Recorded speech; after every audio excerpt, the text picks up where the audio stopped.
notice that you have like a Scandi style, but with a twist, with colors and some contemporary aspect of it. I love it. Yeah, thank you. No, but actually, I think it's very, very.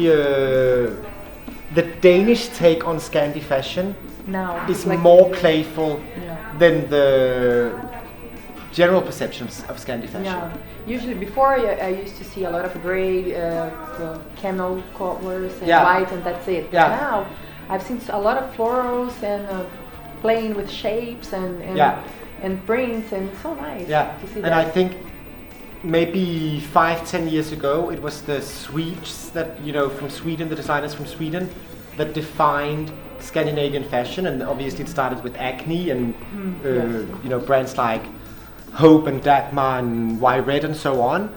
I think they all had a more sort of rigid, minimalistic approach to design. And then I have a feeling now that, which we are happy about, of course, that Scandinavian design is actually very much defined, or Scandinavian fashion is very much defined by Danish designers. And we are all more colorful, more playful, more You're prints, more. We are. Of course, you would come to a point that you will show this into your creations. Yeah, and I think we are. I don't know if we have more happy people, but I think we always say, sort of as a bit of a joke, that Danish people, we are the Latinos of Scandinavia. And we are the most southern part of Scandinavia. So of course we are not Latinos in the same way as Latinos, but we definitely have a more sort of easygoing way of living than other Scandinavians who may be a bit, even more practical than we are, and a bit more sort of, in general, Scandinavia, we're all super organized and structured and so on. You're more flexible. But I think in Denmark we're enjoying life just a bit more than the rest of Scandinavia, and I think you see it in our fashion. Yeah. Of course, it would reflect on that. Yeah. And it needs to be an easy fashion because you cycle everywhere and you have to go with. And that's the other thing. I think all our fashion is very functional and very practical and very sort of versatile, because creative and beautiful. Yeah, and I think that's because and desirable. We have, I hope so. Yes. But we have a really strong tradition for design in all the Nordic region. And I think we're used to, whether it's being furniture or housing or objects or clothing, we're used to being very practical, because you need to be able to sit in a chair. Of course, eat with a spoon, whatever. So it serves a functional purpose, but you don't have to compromise on aesthetics, because, even if things have to work. Of course. So I think that's probably what's the sort of what we have in common in the Nordic region is and actually it's funny because we share it a lot with the Japanese. Yes.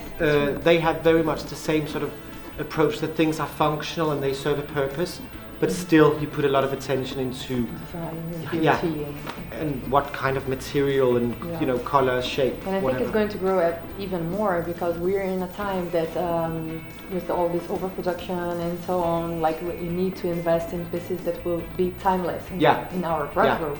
And here is what we have. Like you can still mix and match with everything that you already have. It's very, very complementary with the pieces, and it's so nice.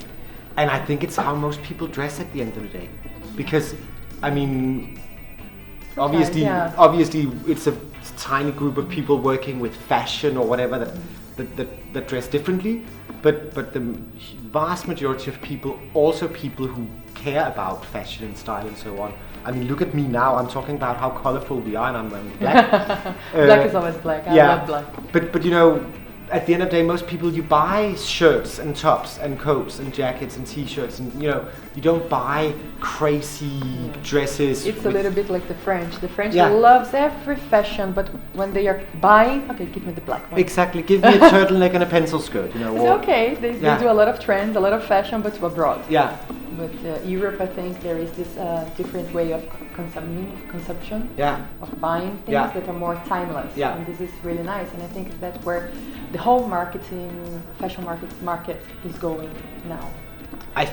I mean, we definitely feel that there is a growing interest, also from people who want to buy it in fashion that I think it also has to do with price point, of course, because most of the Scandinavian fashion brands, we are not in a price point like Chanel or Hermes or Vuitton. You still have great quality, but affordable prices. It's accessible, and of course it's. And what I'm happy about is it's still a sustainable mentality, because it's not. It's still pricey enough for people not just to buy it and wear it once and then throw it away. Okay. So you know, it's not luxury prices. You buy it, and you buy it because you want to keep it. Okay. But everyone can afford it. That's the way I see it's going fashion now. Yeah. Like, of course, there will still the be huge trends, luxury houses will always still be there, but I think the customers are changing. Yeah. And demanding. Yeah. And I hope that the sort of fast fashion consumption, that's, I mean, my personal hope that it'll vanish, because the planet cannot support. That's the big we all need to buy less pieces. And it's then not buy pieces we enjoy. No, buy much less. Much less. And being more creative with your own clothes, like sometimes with styling. Yeah. So you invited someone from England to style the show? Yes, we did. Yeah. She told me. It's a guy called Stuart Williamson. Okay. He's fashion editor at Fantastic Man. He's actually from Scotland originally, but he lives in London. It's the first time ever we worked with him, so came out really nice. But it's always nice to have someone from outside looking. We always work with a stylist, and that shows the importance of styling. You see, like sometimes you don't need to have too many things, but you have to need a creative eye to your own stuff and make it out with something differently and have like new clothes every day with the same. Yes. So creativity. Yeah, but a new eye makes a huge difference. I know. Also because, of course, when the designers do the collection, they envision, you know, this will be, you know, I think they have a feeling what will work well together. But as you say, that new perspective that shakes things up a bit. It's always super refreshing. But of course, when it's then someone you've never worked with before, it's a bit, you have a little anxiety. Take you out of your comfort zone. Like, okay, I'm experiencing something new. But it's good. And they need to take you out of your comfort zone. But of course, it's we'll make it or break it, because what if it doesn't work out? But luckily, we had a great chemistry, and you know, the whole sort of energy. We just it got better and better and better and better. And I think everyone seems to have been very appreciative of the look he helped us create. I think it came out really nice. Well, it's accessible and wearable, and I think what was important for us was that every single outfit, as an ordinary human being, you should look at it and feel like I could wear this. You know, it shouldn't be a costume, or you know. Of course. But at the same time, of course, within that sort of philosophy, it should be interesting and relevant and new desirable in a way. Of course. Yeah. Wow. Congratulations. You Thank guys you. had like a really great job.